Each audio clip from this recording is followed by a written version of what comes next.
നമുക്ക് ആരംഭിക്കാം. സഹനാവതു സഹനതു സഹബീജം കരവാഹി തേജസ്വിനാവതീതമസുഷാവഹൈ. ഓം ശാന്തി ശാന്തി ശാന്തി.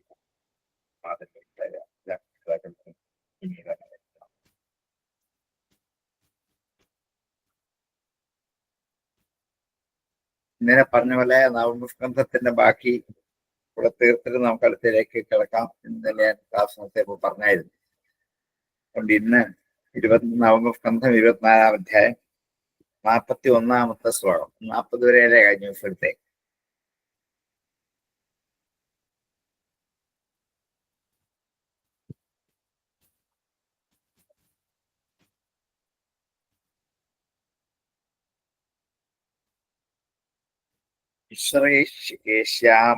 അപ്സരഫിവ്രാദീൻ വത്സകസ്തഥാം തക്ഷപുഷ്കരശാലാദീൻ ദുർവാക്ഷ്യം മൃഗ ആദധേ.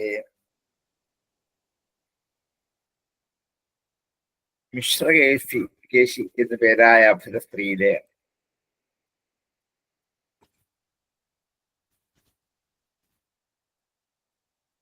വത്സകനെ വൃകൻ മുതലായ പുത്രന്മാരെയും ആ വൃകനെ ദുർവാക്ഷി എന്ന പേരായ പത്നിയിൽ തക്ഷൻ, പുഷ്കരൻ, ചലൻ മുതലായവരെയും ജനിപ്പിച്ചു. മിശ്രകേശ്യാമഫരഫി വൃകാദീൻ വത്സകസ്തഥാ തക്ഷപുഷ്കരശാലാദീൻ ദുർവാക്ഷ്യാം വൃക ആദധേ. Sumitra അർജുനപാലാദിൻ ചമീകാത്തു സുദാമിനീം കങ്കശ്ചകർണികായം Y തഥാമജയാപതീം. ശമീകഭാര്യയായ സുദാമിനി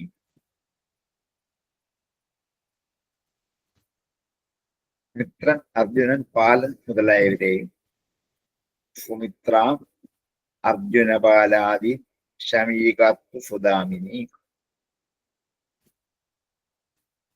കങ്കഷ്ട കർണികായം Y Kangen, Karnika എന്നു പേരായ ഭാര്യയിൽ ഋതധാമ, ജയൻ എന്ന 2 പുത്രന്മാരെയും ജനിപ്പിച്ചു. സുമിത്ര അർജുനപാലാദിൻ ശമീകാത്തു സുദാമിനി കങ്കശ്ച കർണികായം വൈ ഋതധാമ ജയാവപി. പൗരവീരോഹിണി ഭദ്രാമതിരാരോചനായിള ദേവകീ പ്രമുഖ ആഭിപജ്ഞ ആനകദുന്ദുഭേഃ. ആനകദുന്ദുഭ്യായ വസുദേവരുടെ പത്നിമാരെ പൗരവി, രോഹിണി, ഭദ്ര, മതിരാലോചന, ഇള, ദേവകി എന്ന് 7 പത്നിമാരുടെ പേരാണ്. ഇനി അവരിൽ ഉണ്ടായ പുത്രന്മാരുടെ കഥ പറഞ്ഞ് ഉപസംഹരിക്കാം. പൗരവി, രോഹിണി, ഭദ്ര, മതിരാലോചന, ഇളാം, ദേവകീ പ്രമുഖ ആഭിപജ്ഞ ആനകദുന്ദുഭേ. ബലം ഗതം സാരണം ദുർമദം വിപുലം ധ്രുവം വസുദേവ തിരോഹിണ്യം കാരീൻ ഉദപാദയത്. ബലൻ, ഗതൻ, സാരണൻ, ദുർമദൻ, വിപുലൻ, ധ്രുവൻ, കൃതൻ മുതലായവരെ വസുദേവ രോഹിണിയിൽ ജനിപ്പിച്ചു.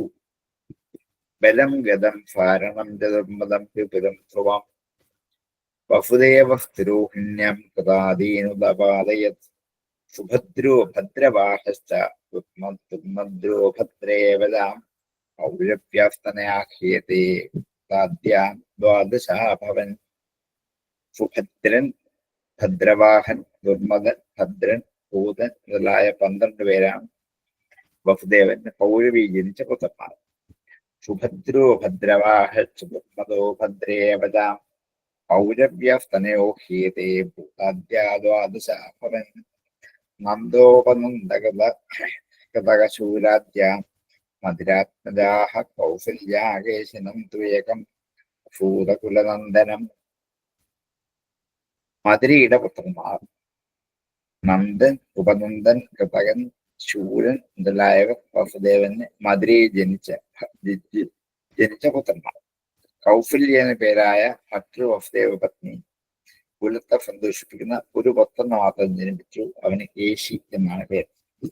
നന്ദോപനന്ദകൃതക ശൂരാദ്യ മധുരാത്മജാഃ കൗസല്യാകേശനം വേഗം ഭൂതകുലനന്ദനം രോചനായാമതോ ജാതാ ഹസ്തഹേമങ്കദാദയ ഇളായ ഉരുവൽക്കാദി ഇത് മുഖ്യാനജീജനത്.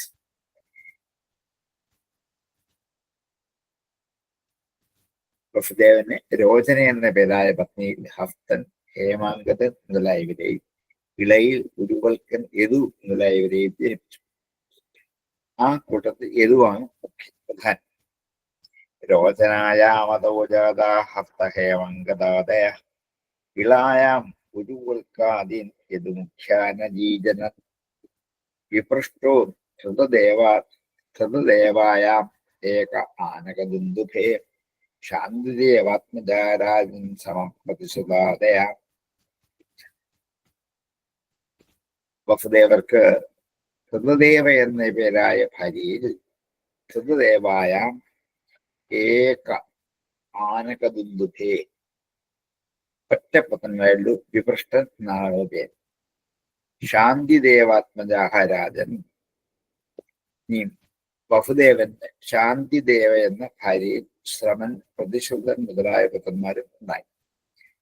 വിപൃഷ്ടോ ധൃതദേവായാം ഏക അനകദുന്ദുഭേ ശാന്തിദേവാത്മജാരാജൻ ശ്രമപ്രതിസുതാദയാം രാജാന കൽപ്പവർഷാദ്യ ഉപദേവ സുതാദശാം വഫുഹം ഫഫുവംശാദ്യ ശ്രീദേവായ ഷഡ്ഫുതാഹ. ഉപദേവ എന്ന പേരായ വസുദേവന്റെ മറ്റൊരു ഭാര്യയിൽ കൽപ്പവർഷം മുതലായ 10 പുത്രന്മാരും ശ്രീദേവിയിൽ വഫു, ഹംസൻ, സുവംസൻ മുതലായ 6 പുത്രന്മാരും ഉണ്ടായി. രാജാന കൽപ്പവർഷാദ്യ ഉപദേവ സുതാദശാം വഫുഹം സുവംശാദ്യ ശ്രീദേവായ ഷഡ്ഫുതാ. ദേവരക്ഷിതയാ ലബ്ധ നവദാത്രഗതാദയ വസുദേവസുതാനഷ്ടൗ ആദധേ സഹദേവയാം.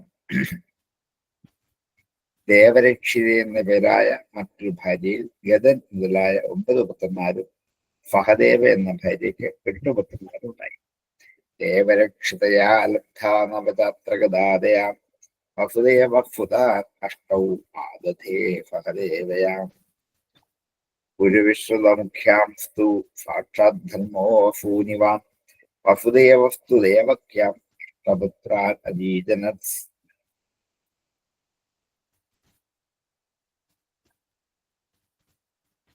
സഹദേവയുടെ പുത്രന്മാർ പുരുവിശ്രുതൻ മുതലായവരാകും.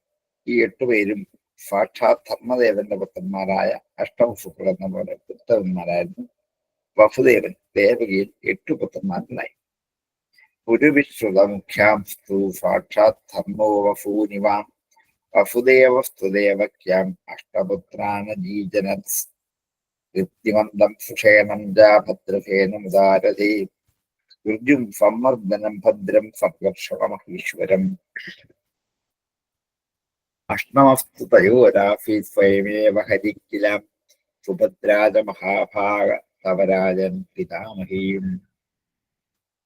വസുദേവർക്ക് ദേവകിയുണ്ടായ പുത്രന്മാർ കീർത്തിമാൻ, സുഷേണൻ, ഭദ്രസേനൻ, ഋജു, സംവർദ്ധനൻ, ഭദ്രൻ. സത്വരാജാവിന്റെ അവതാരമായ സംഘർഷമാണ് ഏഴാമത്തെ പുത്രൻ എന്ന 7 പേരുടെ പേരുകൾ. അവരുടെ 8ാമത്തെ പുത്രനാകട്ടെ സാക്ഷാൽ ശ്രീഹരിതനാകും. അവരുടെ പുത്രിയായ സുഭദ്ര അങ്ങയുടെ പിതാവിന്റെ അമ്മയുമാണ്. അഷ്ടമസ്തയോരാഫീത് സ്വയമേവ ഹരിക്കിലാം സുഭദ്രാജ മഹാഭാഗ തവരാജൻ പിതാമഹീ. യഥാം യദേഹധർമ്മശിക്ഷയോ വർദ്ധിശ്ച പാപ്മന യഥാതു ഭഗവാനീശ ആത്മാനം സൃജതേ ഹരീം.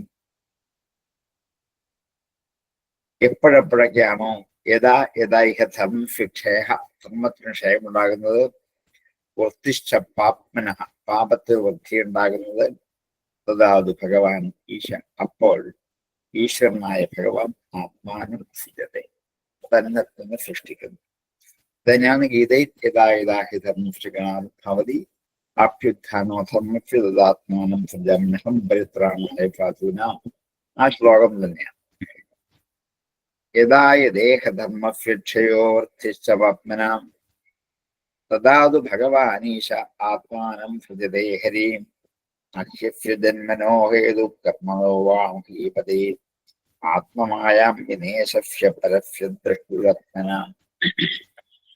അങ്ങനെ വസുദേവർക്ക് 7 പത്നിമാരിൽ ദേവകിയിലുണ്ടായ 7 പുത്രന്മാരും 8ാമത്തെ പുത്രനായിട്ട് സാക്ഷാൽ ഭഗവാൻ തന്നെ കൃഷ്ണനാമധേയത്തിൽ അവതരിച്ചു എന്ന് ആ കൃഷ്ണാവതാരം വരെയുള്ള ആ യാദവംശത്തിന്റെ ചരിത്രം ഒന്ന് ഉപസംഹരിച്ച് പറഞ്ഞിട്ട് ഈ കൃഷ്ണാവതാരത്തിന് മഹാത്മ്യങ്ങൾ പറഞ്ഞ് ഈ അധ്യായം സംഹരിക്കാം. അക്ഷ്യസ്യ ജന്മനോ ഹേതു അസ്തു ജന്മനഃ ഹേതു നഹി. ഈ പരമാത്മസ്വരൂപനായ ഭഗവാനെ ജനിക്കാൻ ഒരു കാരണവും ഇല്ല. കർമ്മണോ ആ മഹീപതി, കർമ്മത്തിനുമില്ല. ജീവന്മാരുടെ ജന്മകർമ്മങ്ങൾക്ക് പ്രാചീന പുണ്യകർമ്മങ്ങൾ കാരണമാകുന്നത് പോലെ ഈശ്വര അവതാരത്തിന് ഈ പ്രാചീന ജന്മകർമ്മങ്ങൾ കാരണമാകുന്നതല്ല എന്ന് പറയാം. ഒരാൾ ഭൂമിയിൽ ജനിക്കണമെങ്കിൽ ആ ജനനത്തിന് 2 കാരണമുണ്ട്. ഒന്ന് അവരുടെ പൂർവ്വജന്മം അല്ലെങ്കിൽ പൂർവ്വകർമ്മം. ഇതുകൊണ്ട് മാത്രമേ ജന്മം ഉണ്ടാവുകയുള്ളൂ. പക്ഷേ ഭഗവാന്റെ ജന്മം അങ്ങനെ അതിനൊരു കാരണവുമില്ല, ഒരു കർമ്മവുമില്ല. ഇത് രണ്ടുമില്ല. കർമാധീനായിട്ടുമല്ല, കാരണാധീനായിട്ടുമല്ല. ഈശ്വരത്വം തന്നെയാണ് ഭഗവാന്റെ അവതാരത്തിന്റെ കർമ്മവും കാരണവും എല്ലാം സ്വേച്ഛയാണ്, സ്വന്തം ആഗ്രഹമാണ്. അതിന് മറ്റൊരു കാരണവും പറയാനില്ല. നക്ഷിപ്യ ജന്മനോ ഹേതു കർമ്മണോ വാം ഹീവതേ ആത്മമായാം വിനേശസ്യ പരസ്യ ദൃഷ്ടുരാത്മന യന്മായാചേഷ്ടിതം പുംസസ്തിത്യുത്പത്യപ്യയായ ഹി അനുഗ്രഹസ്തന്നുപത്തേരാത്മലാഭായ ചേഷ്യതേ.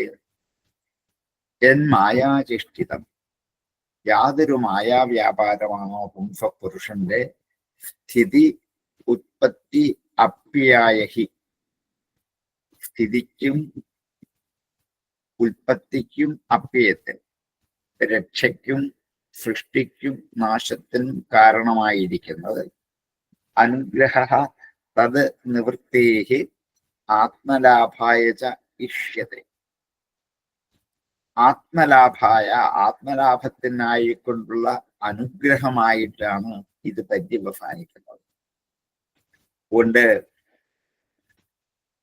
ഭഗവാന്റെ ഈ മായാവ്യാപാരം, ഭഗവാൻ ഉണ്ടായിരിക്കുന്ന ഈ മായ ജീവന് അനുഗ്രഹമായിട്ട് പര്യവസാനിക്കുന്നുവോ, അതോ ഈശ്വരന് കർമാധീനത എങ്ങനെ സംഭവിക്കും എന്നൊക്കെയുള്ള സംശയങ്ങളുടെ മറുപടിയാണ് സൃഷ്ടിസ്ഥിതി സംഹാരങ്ങൾ നടത്തുന്നത് ഒരനുഗ്രഹമാണ് ഭഗവാനെ സംബന്ധിച്ച്. ഭഗവാൻ മനുഷ്യന് ചെയ്യുന്ന ഏറ്റവും വലിയ അനുഗ്രഹമാണ് സൃഷ്ടിക്കുക, രക്ഷിക്കുക, സംഹരിക്കുക. കാരണം പ്രളയത്തിൽ ജീവന്റെ സ്ഥൂലമായ ഈ ശരീരം നശിക്കും. പിന്നെ സൂക്ഷ്മമായ ശരീരം മാത്രമാണ് നിലനിൽക്കുന്നത്. അപ്പം മനുഷ്യ ജീവിതത്തിൽ ധർമ്മം സമ്പാദിക്കാനുള്ള ഉപായം സൂക്ഷ്മ ശരീരമാണ്, സ്ഥൂല ശരീരം അല്ല.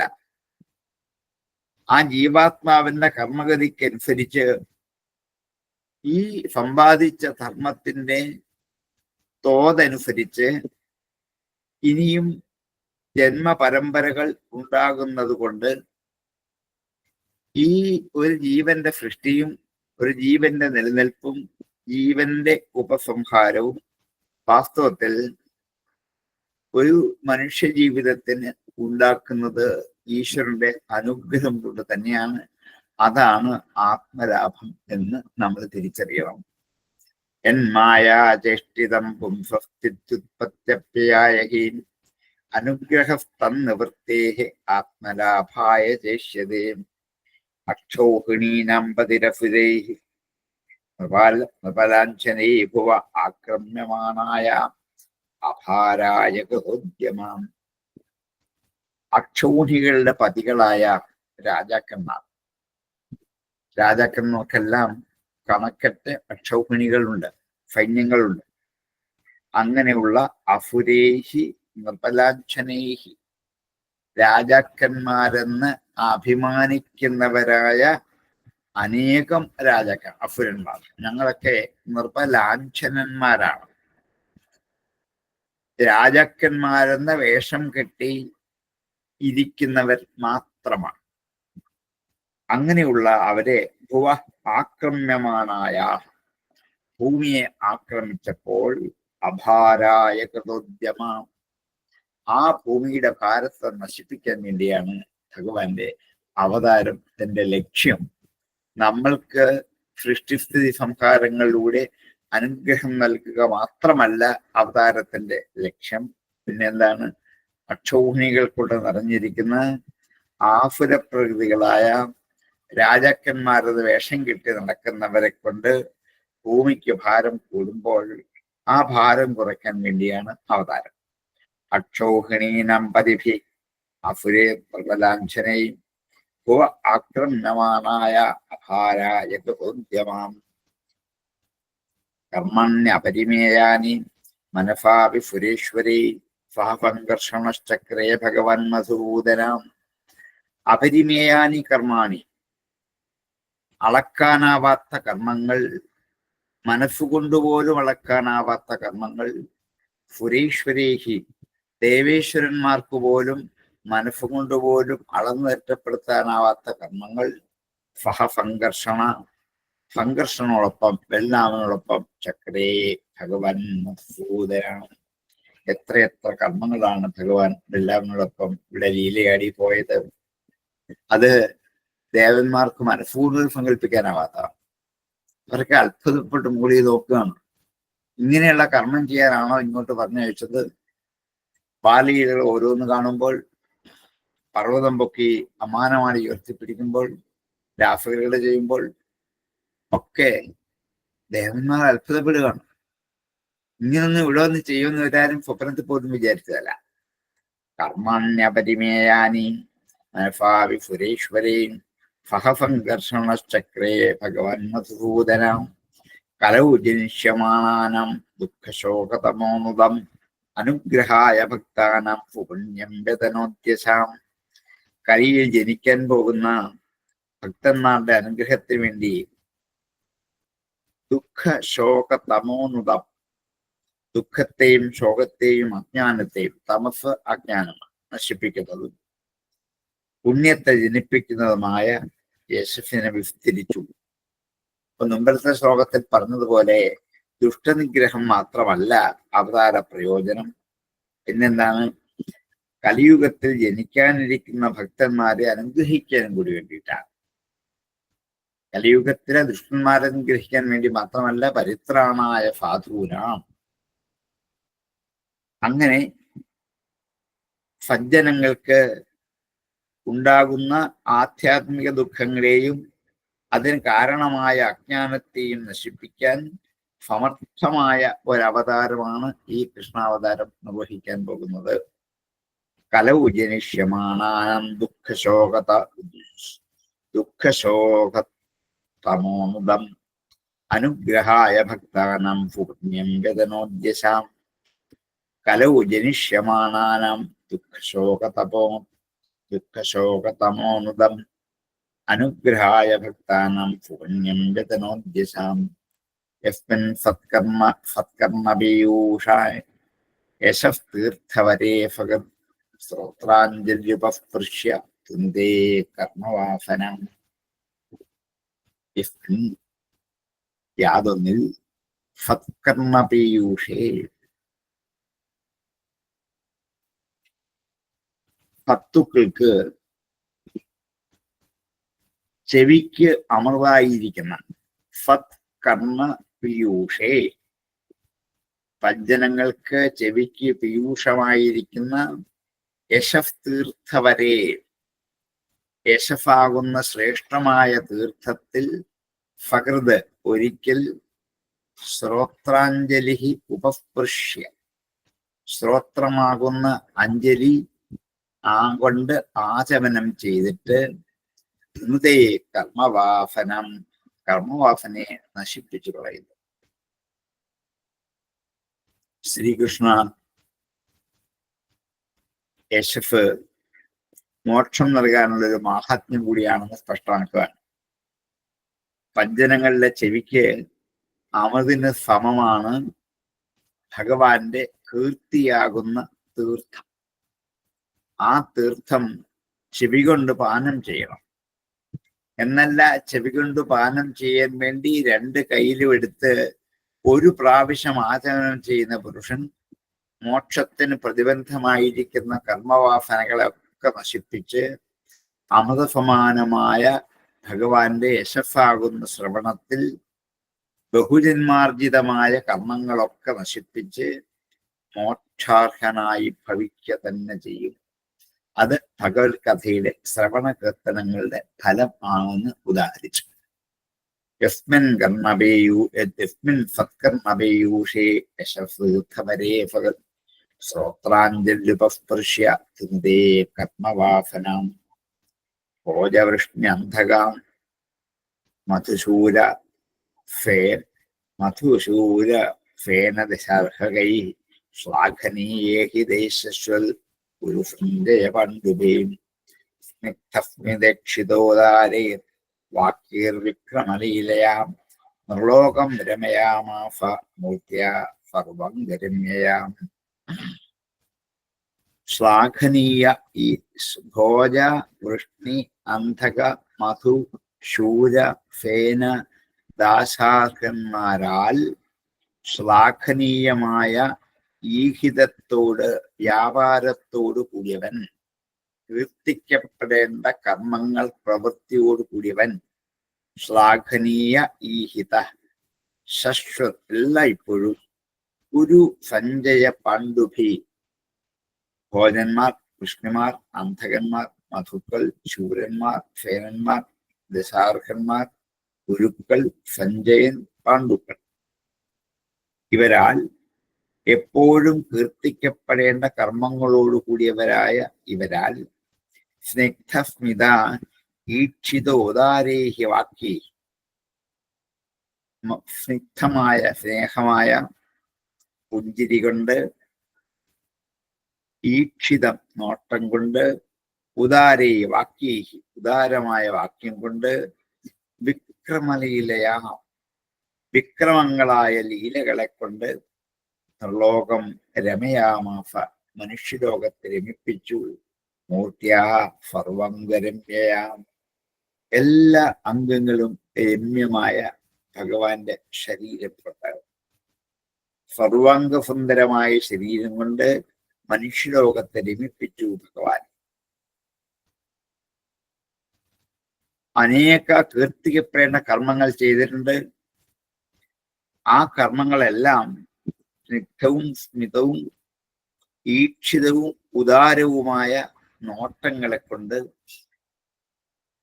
അതേപോലെ വിക്രമങ്ങളായ ലീലകളെ കൊണ്ട് എന്നിങ്ങനെ പലതരത്തിൽ ഭഗവാൻ ഈ 10 വിധത്തിലുള്ള തൻ്റെ യാദവ സുഹൃത്തുക്കളെയൊക്കെ കർമ്മത്തിലേക്ക് എത്തിച്ചു, രമിപ്പിച്ചു, സന്തോഷിപ്പിച്ചു. ഭോജവൃഷ്ണന്ധകമധു ശൂരഫേന ദശാർഹകൈ ശ്ലാഘനീയേ ഹി ദേശശ്വൽ ഗുരുസഞ്ജയ പാണ്ഡുഭേ സ്നിഗ്ധസ്മിതേക്ഷിതോദാരേ വാക്യൈർവിക്രമലീലയാം നിർലോകം രമയാമാസ മൂർത്യാ സർവം ഗരമ്യയാം. ഭോജവൃഷ്ണന്ധകമധു ശൂരഫേന ദശാർഹകൈ ശ്ലാഘനീയേ ഹി ദേശശ്വൽ ഗുരുസഞ്ജയ പാണ്ഡുഭേ സ്നിഗ്ധസ്മിതേക്ഷിതോദാരേ വാക്യൈർവിക്രമലീലയാം നിർലോകം രമയാമാസ മൂർത്യാ സർവം ഗരമ്യയാം. യസ്യാനനം മകരകുണ്ടലചാരുകർണഭ്രാജത്കപോലസുഭഗം ഫവിലാസഹാസം നിത്യോത്സവം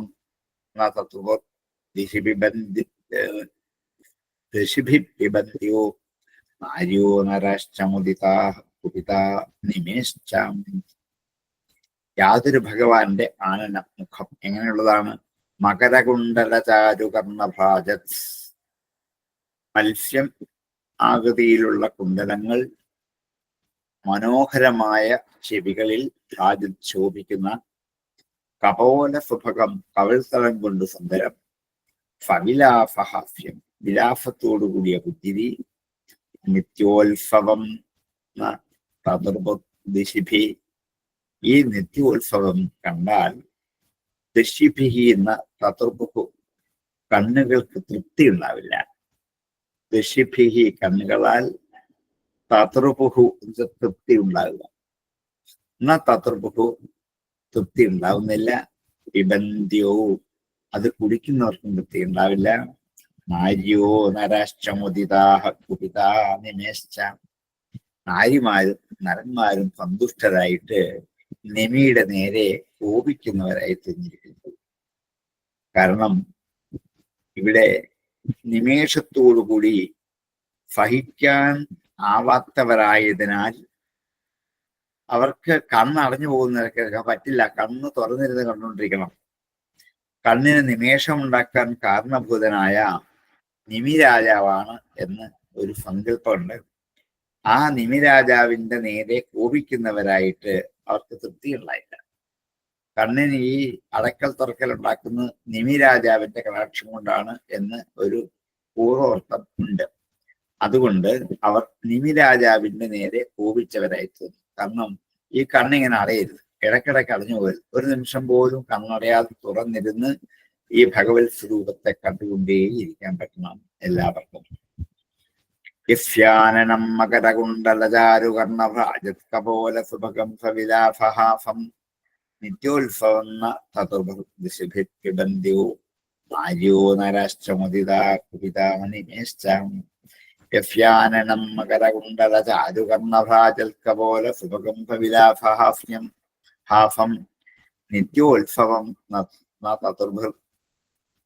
തതുർഭു ദൃശഭിബന്ധ്യോ നാര്യോ നരാശ്ചമുദിതാം നിമേശ്ചാം. ജാതോ ഗത പിതൃഗൃഹാത് പ്രജമേഥിതാർത്ഥോ ഹത്വാ രിപൂൻ സുതശതാനി കൃതോരുദാര ഉത്പദ്യതേഷു പുരുഷകൃതഭിഃ സമീജേ ആത്മാനമാത്മനിഗമം പ്രഥയഞ്ജനേഷു. ജാതോ ഗതഃ പിതൃഗൃഹാത് വ്രജമേഥിതാർത്ഥോ. ജാതഃ ജനിച്ച്, ഗതഃ എത്തി, പിതൃഗൃഹാത് പിതാവിന്റെ ഗൃഹത്തിൽ നിന്നും എത്തിയത് എവിടെയാണ്? വ്രജം ഏഥിതാർത്ഥോ, പിതാവിന്റെ ഗൃഹമായ മധുരയിൽ നിന്നും അവിടെ ജനിച്ച് അവിടെ നിന്നും പുറപ്പെട്ട് വ്രജം ഏഥിതാർത്ഥ, വ്രജത്തിലെത്തി വളർന്നവനായി. ഏഥിത വളർന്നവൻ. ഹത്വാരിപൂൻ ഒത്തിരി ശത്രുക്കളെ കൊന്നു. സ്വതശതാനി കൃതോ ഒരുദാരാം, അവിടെ രിപുക്കളെ ധാരാളം ഹനിച്ചിട്ട് സ്വീകരിക്കപ്പെട്ട ബഹുഭാര്യമാരോടെ. രിപൂൻ സ്വതശതാനി കൃതോ ഒരുദാര, കംസന്റെ കാരാഗൃഹത്തിൽ നിന്നും വ്രജത്തിലേക്ക് ചെന്നു. അവിടെ തൻ്റെ വാസമാഹാത്മ്യം കൊണ്ട് വ്രജവാസികളുടെയൊക്കെ പശുക്കളെയും ധനത്തെയും സമ്പത്തിനെയും അഭിവൃദ്ധിപ്പെടുത്തി ജീവിച്ചു. പൂതന, തമാവർത്തൻ, ശകടാസുരൻ മുതലായവരെ ശത്രുക്കളെ സംഹരിച്ചു. അനേകം ഭാര്യമാരെ സ്വീകരിച്ചു. അവരിലൊക്കെ അനേകം സന്താനങ്ങളെ ജനിപ്പിച്ചു. ഉത്പദ്യതേഷു പുരുഷകൃതഭിഃ സമീജേ, അനേക യാഗങ്ങൾ ചെയ്ത് സർവേശ്വരനായ താൻ തന്നെ തന്നെ പൂജിച്ചു. ആത്മാനമാത്മനിഗമം പ്രഥയഞ്ജനേഷു, ആ സർവേശ്വരൻ സനാതനമായ തന്റെ വേദമാർഗത്തെ ജനങ്ങളെ കൊണ്ട് തന്നെ നടത്തിക്കാൻ വേണ്ടി താൻ തന്നെ ഗൃഹസ്ഥാശ്രമികൾക്ക് അനുഷ്ഠിക്കേണ്ട യാഗാദി കർമ്മങ്ങൾ ഇങ്ങനെ വേണമെന്ന് അനുഷ്ഠിച്ചു കാണിച്ചു കൊടുത്തു. ഇതൊക്കെ കൃഷ്ണൻ ജന്മം കൊണ്ട്, അവതാരം കൊണ്ട് കൃഷ്ണൻ ചെയ്തിരിക്കുന്ന ലീലകളെ ഒന്ന് ഓർമ്മിക്കലാണ്. ജാതോഗത പിതൃഗൃഹാത് വ്രജമേധിതാർത്ഥോ ഹത്വാരിപുൻ സ്വതസദാനി കൃതോരുദാരം ഉത്പദ്യതേഷു പുരുഷകൃതഭിः സമീജേ ആത്മാനമാത്മനിഗമം പ്രഥയൻ ജനേഷു യാതോ ഗത പിതൃഗൃഹാത് വ്രജമേധിതാർത്ഥോ ഹത്വാരിപുൻ സ്വതസദാനി കൃതോരുദാരം ഉത്പദ്യതേഷു പുരുഷകൃതഭിः സമീജേ ആത്മാനമാത്മനിഗമം പ്രഥയൻ ജനേഷു പൃഥ്വാഫവൈ ഗുരുഭരം ക്ഷപയൻ ഗുരൂണാം അന്തഃസമുത്ഥകലിനാ യുധി ഭൂമ യുധി ഭൂപചമ്വ ദൃഷ്ട്യാ വിധൂയ വിജയേജമുദ്വിഘോഷ്യ മോച്യോത്ഥവായ ചപരം സമഗാത് സ്വധാമാം പൃഥ്വിയാഹ ഫവൈ ഗുരുഭരം ക്ഷപയൻ പൃഥ്വിയാഹ ഭൂമിയുടെ സഹ അവൻ വൈ തീർച്ചയായിട്ടും ഗുരുഭരം വലിയ ഭാരത്തെ ക്ഷപയൻ നശിപ്പിക്കാനായിക്കൊണ്ട് ഗുരുണാം ഗുരുക്കന്മാരുടെ അന്തഃ ഉള്ളിൽ സമുദ്ധകലിന യുധി ഉപചമ്മ ഗുരുക്കന്മാരുടെ ഉള്ളിൽ കലിയുണ്ടാക്കി യുദ്ധമുണ്ടാക്കിയവിടെ ഇതൊക്കെ ഭഗവാൻ ചെയ്ത ഓരോ പ്രവൃത്തികളാണ്. ഭൂമിയുടെ ഭാരത്തെ നശിപ്പിക്കണമെങ്കിൽ ഈ യുദ്ധം തന്നെ ഉണ്ടാവണം. യുദ്ധത്തിൽ ഒത്തിരി അസുരന്മാരും ദുഷ്ടന്മാരും സംഹരിക്കപ്പെടും.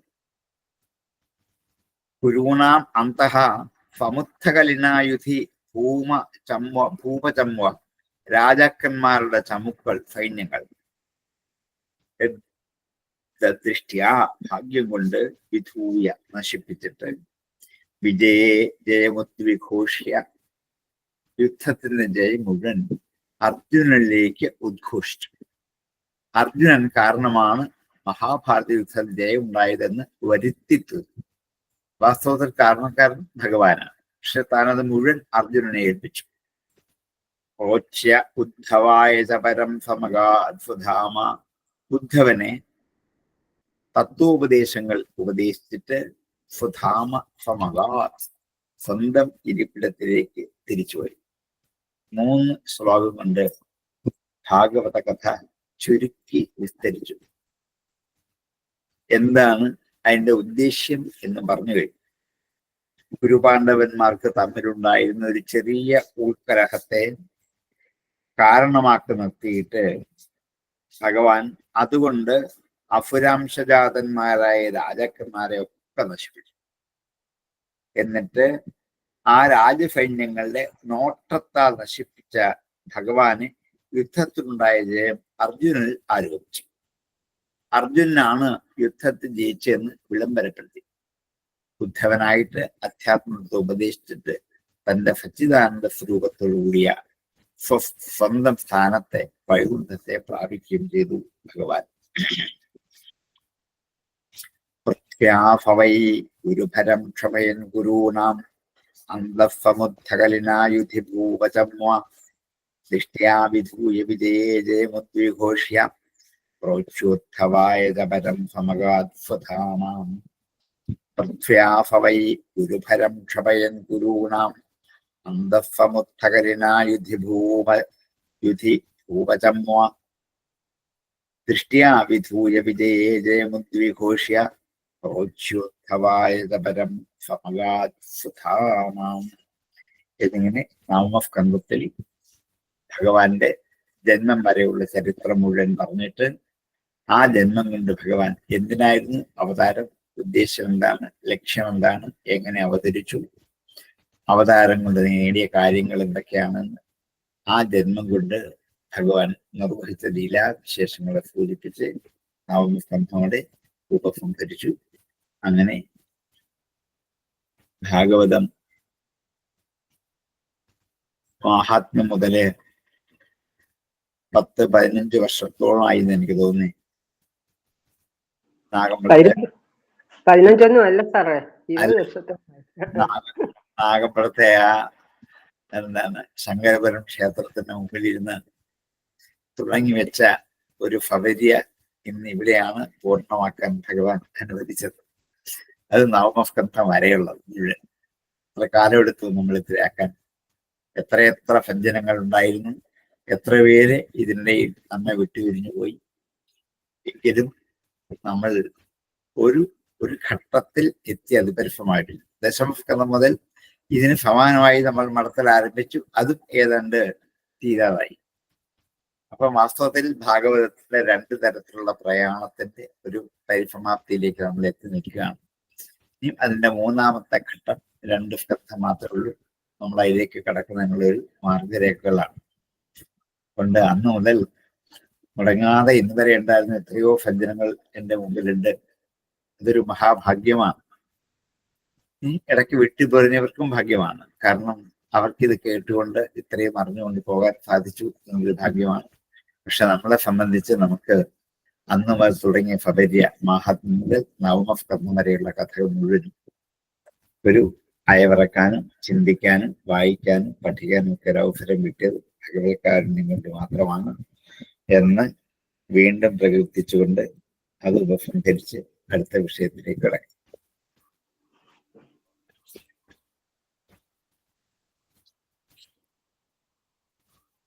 ഉണ്ടായിരുന്ന 10-15 പേരുണ്ടെന്ന് തോന്നുന്നു അല്ലേ? 15 കൂടുതലുണ്ട് സാറേ. നമ്മള് കുറെ പേര് ഇടയ്ക്ക് വന്ന് പോയി ഒക്കെ അത്രയേ ഉള്ളൂ. എന്നാലും ഉണ്ട്. ഞങ്ങളൊക്കെ ഇപ്പോഴും കൂടെ ഉണ്ടല്ലോ. ഉണ്ട്. അന്ന് 19 ഞങ്ങളെല്ലാം ഉണ്ട് സാറേ. അന്ന് 19 പേരുണ്ടായിരുന്നല്ലേ? ഭാഗ്യമാണ്. നമ്മൾ തുടങ്ങിയപ്പം 10-20 പേരെ ഉണ്ടായിരുന്നുള്ളൂ. ആ പിന്നെ കൂടി വന്നു, പിന്നെ കുറഞ്ഞു. ആകെ 5-8 പേരെ അല്ലേ സാറേ നമ്മളവിടെ ഉണ്ടായിരുന്നത്? ആദ്യം അത്രയേ ഉള്ളൂ. 5-8-10 പേരുള്ള തുടങ്ങി വെച്ചത്. പിന്നെ അത് കൂടി വരികയാണ്. അറിഞ്ഞുകേട്ട് ഇങ്ങനെ വന്നു ചേർന്ന് അപ്പൊ അന്നുള്ള ഞങ്ങള് 4-5 പേരുണ്ട് ഇപ്പൊ. തോന്നല്ലേ? 4-5 പേരെ സ്ഥിരം ഇപ്പൊ ഉള്ളൂ തോന്നുന്നുണ്ടായിരുന്നതിൽ മുടങ്ങാതെ. ഇത്രയേ ഉള്ളൂ. ഇത്രയും വർഷം ഈ ഭഗവാന്റെ പ്രത്യേക അനുഗ്രഹമാണ്. ഇങ്ങനെ ഇത്രയും കാലം ഇതുകൊണ്ട് പോകാൻ നമ്മൾ സ്വപ്നത്തിൽ പോലും വിചാരിച്ചതല്ല. ഓർത്തില്ല. പക്ഷെ അത് പറ്റി. ഇത്രയും ഈ 15 വർഷത്തിന് മേലായി അല്ലേ? 20 വർഷത്തിന് മേലായി സാറേ. അത് ശരി. അത്രയും വർഷം ഭാഗവതത്തിലൂടെ ഇങ്ങനെ ആഴ്ചകൾ തോറും സഞ്ചരിക്കുക എന്ന് പറയുന്നത് ഒരു വലിയ പുണ്യമാണ്, ഭാഗ്യമാണ്. പക്ഷെ ഞങ്ങക്ക് നാവമ്പുറത്ത് കിട്ടിയ സുഖം കിട്ടുന്നില്ല ഇപ്പൊ. അത് ഓഫ്ലൈൻ അല്ലേ? അതുകൊണ്ടാണ് അത്രയും ഇതിനകത്ത് കിട്ടുകയില്ല. അത് വലിയ സങ്കടമാണ്. നമുക്ക് നേരിട്ട് ഇതൊക്കെ പഠിച്ചെങ്കിലേ ശരിയാവുകയുള്ളൂ. അതൊരു സത്യമാണ്. എനിക്കും ഉണ്ടായ വിഷമമാണ്. മുഖത്ത് നോക്കിയിരുന്ന് ഞങ്ങൾക്ക് എനർജി കിട്ടിക്കൊണ്ടായിരുന്നു ഓരോ ആഴ്ചത്തേക്കും. നേരിട്ട് നിങ്ങളുടെ സമ്പാദത്തിലേക്ക് കിട്ടുകയുള്ളൂ. അപ്പൊ തന്നെ നിങ്ങൾക്കുള്ള സംശയങ്ങൾ തീർക്കാം, നോട്ട് കുറിക്കാം, എഴുതാം, സമയം തരാം, പിന്നെ സ്പീഡിൽ പോകേണ്ടത് പോകാം, ചൊല്ലിക്കാം, പോരം തോന്നിയാൽ ഒന്നുകൂടെ ചൊല്ലാൻ പറയാം. നിങ്ങൾ ചൊല്ലി കേൾക്കുമ്പോൾ തെറ്റുള്ള തിരുത്താം. ഇതൊക്കെയായിരുന്നു അതിന്റെ വലിയ നേട്ടങ്ങൾ. പക്ഷെ അതൊന്നും ഈ ക്ലാസ്സിൽ നമുക്ക് പറ്റാതായി. കോവിഡ് വന്നിട്ട് അല്ലെങ്കിൽ നമുക്ക് ഇവിടെ തുടങ്ങി ഇപ്പോഴും അങ്ങനെ തന്നെ പോയിരുന്നു. കോവിഡാണ് അതിനൊരു കാരണമായത്. പക്ഷെ കോവിഡ് കാരണം വേറെ ഒത്തിരി പേർക്ക് ഇത് കയറാൻ പറ്റി എന്നുള്ളൊരു ഗുണം കൂടിയുണ്ട്. അതുകൊണ്ട് ദൂരെയുള്ള ഞങ്ങൾക്കൊക്കെ കേൾക്കാൻ പറ്റി ഓൺലൈനായിട്ട്.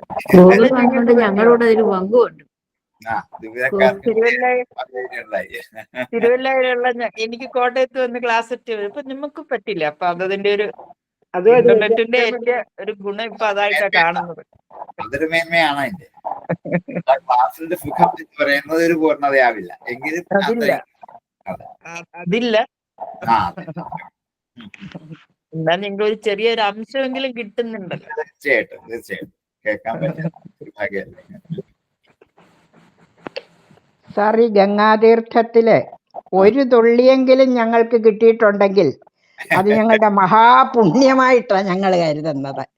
ഈ പരിപാവനമായ ഗംഗാതീർത്ഥം, അതിന് ഭഗവാന് കോവിഡ് വരുത്തി ഞങ്ങളെയൊക്കെ ഇതിലൊക്കെ ഭഗവാൻ തന്നെയാണ് അതും വരുത്തിയത്.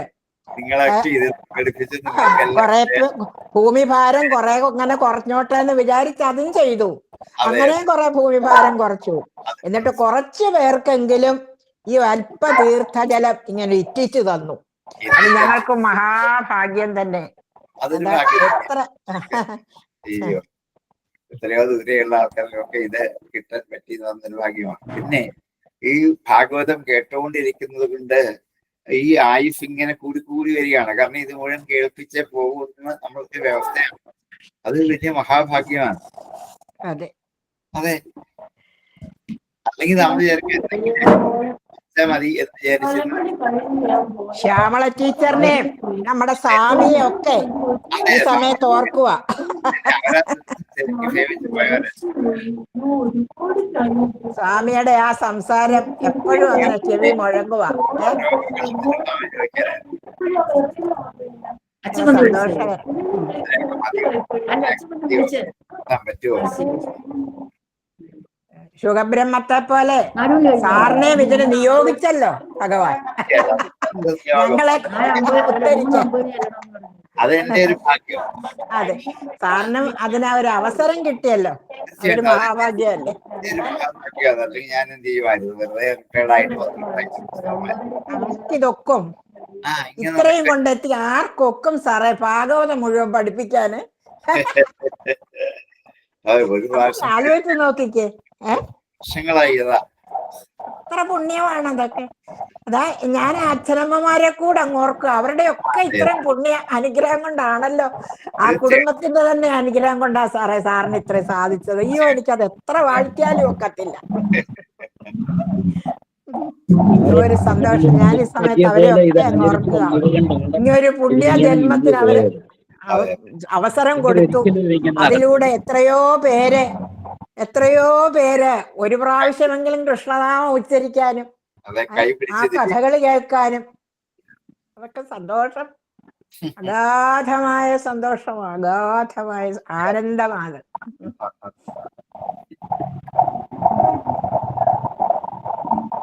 അതിന് ബാക്കിയോട് അങ്ങ് പൂർണ്ണമാക്കാൻ ഭഗവാൻ അനുഗ്രഹിക്കട്ടെ.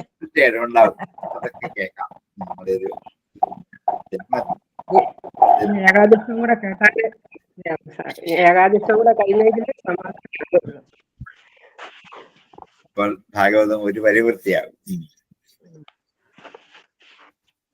ഇപ്പൊ സാറേ ഒരു സംശയം ചോദിക്കാനുണ്ടായിരുന്നു, ചോദിച്ചോട്ടെ? മറ്റേ ഈ ഭഗവാൻ അധർമ്മത്തെ നിഗ്രഹിച്ചിട്ട് ധർമ്മത്തെ രക്ഷിക്കാനായിട്ടാ ജനിച്ചെന്ന് പറഞ്ഞു. പക്ഷെ ആ മഹാഭാരതത്തിലെ മുഴുവൻ അധർമ്മമല്ലേ സാറേ ചെയ്ത് ആ യുദ്ധം ജയിക്കാൻ വേണ്ടി? ആര് ചെയ്തു? ഭഗവാൻ ചെയ്യിപ്പിച്ചത് മറ്റവരെ കൊണ്ട്. അതെ, അതെന്തുകൊണ്ടാ അങ്ങനെ സംഭവിച്ചത്? ആരൊക്കെ അധർമ്മം ചെയ്യിച്ചു? പിന്നെ ധർമ്മപുത്രരെ കൊണ്ട് നുണ പറയിപ്പിച്ചു, അർജുനെ കൊണ്ട് മറ്റൊരു സൂര്യനെ ഇങ്ങനെ മറച്ചിട്ട് ജയദ്രഥനെ വെളിയെ വരുത്തി ജയദ്രഥനെ കൊന്നു. മറ്റേ കുറെ ഉണ്ടല്ലോ സാറേ, അത് കുറെ കാര്യങ്ങൾ. അതെല്ലാം ആ രണ്ടു അവരവരുടെ കർമ്മഫലങ്ങളെ അനുഭവിക്കാൻ വേണ്ടിയുള്ള സാഹചര്യം ഉണ്ടാക്കി കൊടുത്താണ്.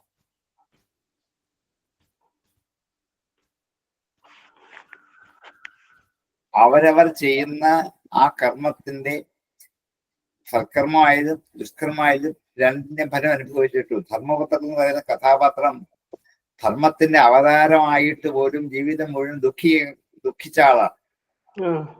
ഇതെന്തുകൊണ്ടുണ്ടായി?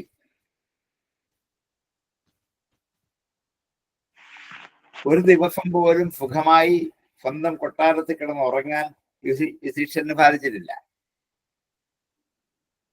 ഭൗതിക ബലത്തിന്റെ രണ്ടു ബലം ചുറ്റും ഇടത്തും വലത്തുമുണ്ട്, ഭീമാർജുനന്മാർ. അവർക്ക് യുധിഷ്ഠിരനെ ആരും ഒന്നും ചെയ്യില്ല, ഉറപ്പാണ്. ശ്രീകൃഷ്ണ ഭഗവാന്റെ കാരുണ്യ കടാക്ഷം കൂടെ ഉണ്ടായിട്ടും എന്തേ ഇത്രയധികം ദുഃഖിച്ചത്?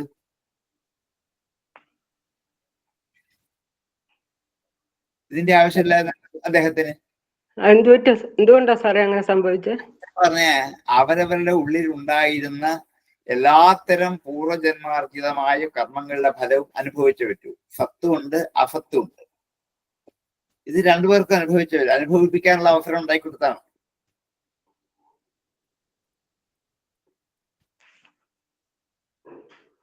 യുധിഷ്ഠിരന്റെ കർമ്മഫലങ്ങൾ യുധിഷ്ഠിരൻ അനുഭവിച്ച് പൂർണ്ണമാക്കിയേ ഈ ജന്മം വിടാൻ പറ്റുള്ളൂ. അത് ചെയ്തില്ലേ പറ്റൂ. ശ്രീരാമകൃഷ്ണ പരമഹംസനെ എന്തുകൊണ്ട് ഇങ്ങനെ അസുഖം ഉണ്ടാക്കിയെന്ന് ചോദിച്ചാലോ? ഇങ്ങനെ രോഗം അദ്ദേഹം മരണമല്ലല്ലോ, അനുഭവിച്ചു തീർക്കേണ്ടി. അതെ, രാമകൃഷ്ണദേവനാണ് എന്നുള്ളത് കൊണ്ട് രോഗം വരരുതെന്നും അനുഭവിക്കുന്നതുമില്ല. യുധിഷ്ഠിരനാണ് എന്നുള്ളത് കൊണ്ട് കർമ്മഫലങ്ങളായ ഈ ദുഃഖഫലങ്ങളൊക്കെ അദ്ദേഹത്തെ അനുഭവിച്ച് പൂർണ്ണമാക്കിയല്ലേ പോകാൻ പറ്റുള്ളൂ.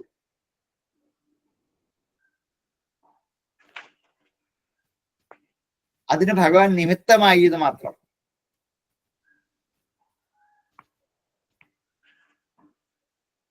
അതാണ് ആ കഥയുടെ തത്വം അല്ലെങ്കിൽ ഭാരം.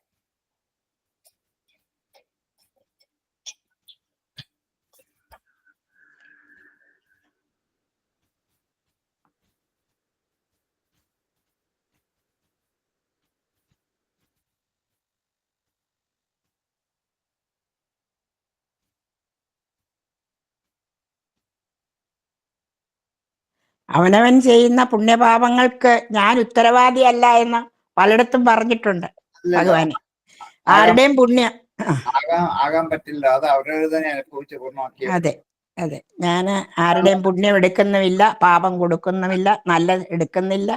പക്ഷെ പല പല പല സന്ദർഭങ്ങളിലും പറയുന്നുണ്ട്. അത് ഭഗവാന്റെ സാന്നിധ്യത്തിലാണ് ഭഗവാൻ ചെയ്യിക്കുന്നത്. അതുകൊണ്ട് അത് ഉത്തമമായി പരിണമിക്കുക. അതെ.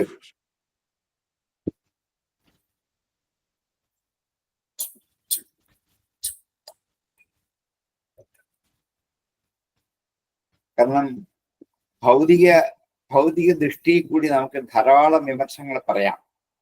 ആ വിമർശനങ്ങൾക്ക് ആന്തരികമായ ഒരു താത്വികാംശമുണ്ടെന്ന് തിരിച്ചറിഞ്ഞാൽ മാത്രമേ നമുക്കിത് മറുപടി പറയാൻ പറ്റൂ. അല്ലെങ്കിൽ ഈ വിമർശനങ്ങൾ മാത്രം ഉൾക്കൊണ്ടുകൊണ്ട് നമുക്ക് വിമർശിക്കാനേ പറ്റും. അതിനാണ് ആത്മബോധത്തോടെ കഥ ഉൾക്കൊള്ളണം എന്ന് പറയുന്നത് കൊണ്ടാണ്. അല്ലെങ്കിൽ ഇങ്ങനെയൊക്കെ തന്നെ സംഭവിക്കും.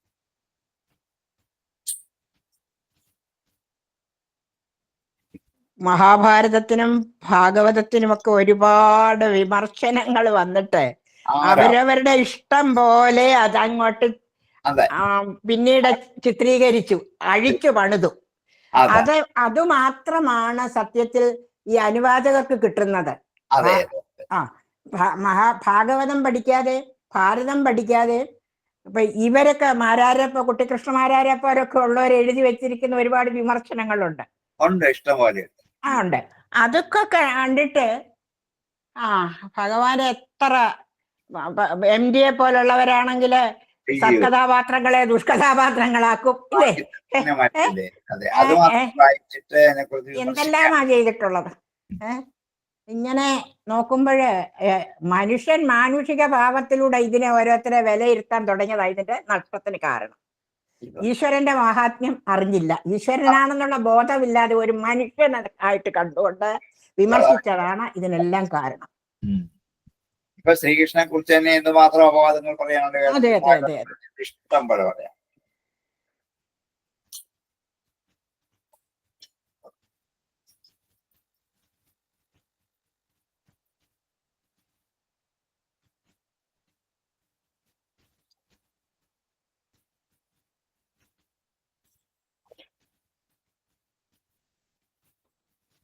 അപ്പൊ ഈ നമുക്ക് അടുത്ത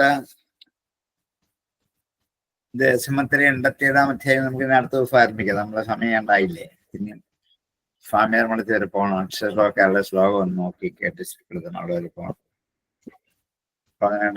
അടുത്ത ആഴ്ച മുതൽ ഒരു ക്ലാസ്സേ ഉള്ളോ? ഒന്നിച്ച് അല്ല, അടുത്ത ആഴ്ച ഒന്നിച്ചാക്കാം, ഒറ്റ ക്ലാസ് ആക്കാം. ഒരു ദിവസം മാത്രം. അടുത്ത ബുധനാഴ്ച ഇല്ല, ഞാൻ സ്ഥലത്തില്ല, മൂകാംബിക. വ്യാഴാഴ്ച മാത്രം. ഇനി അതിൽ എനിക്ക് എന്തെങ്കിലും അസൗകര്യം വന്നാൽ ബുധനോ വ്യാഴമോ ഏതെങ്കിലും ഒന്നാക്കി മാറ്റാം. പറ്റുന്നെങ്കിൽ രണ്ടും എടുക്കാം, നോക്കട്ടെ.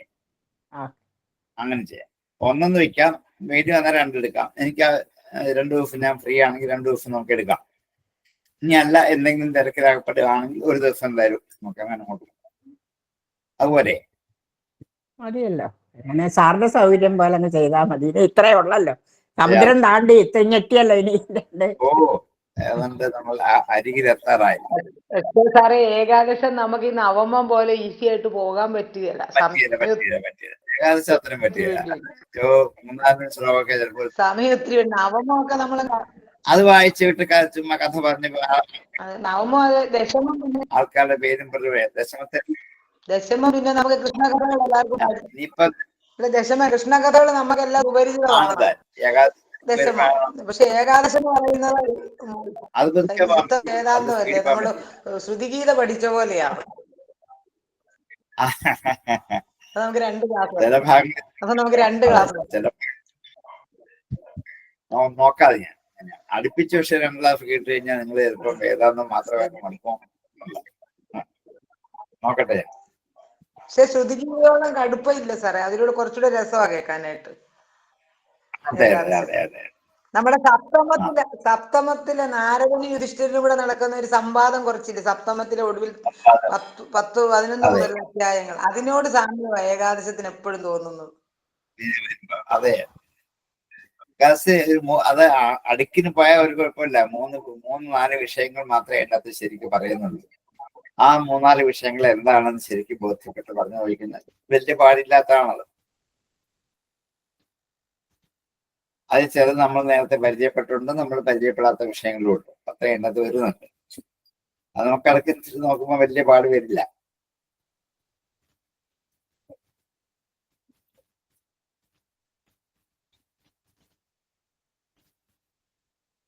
അങ്ങനെയുണ്ട്. ഇന്ന് പ്രസംസിച്ചാലോ?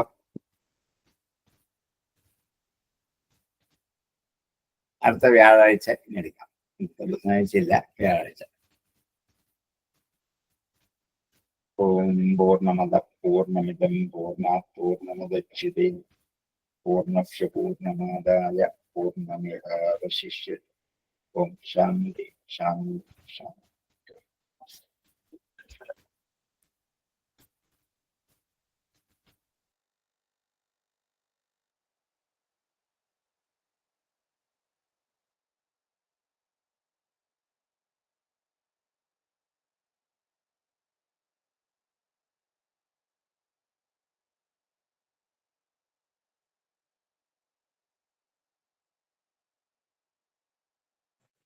നന്ദി, നമസ്കാരം സർ.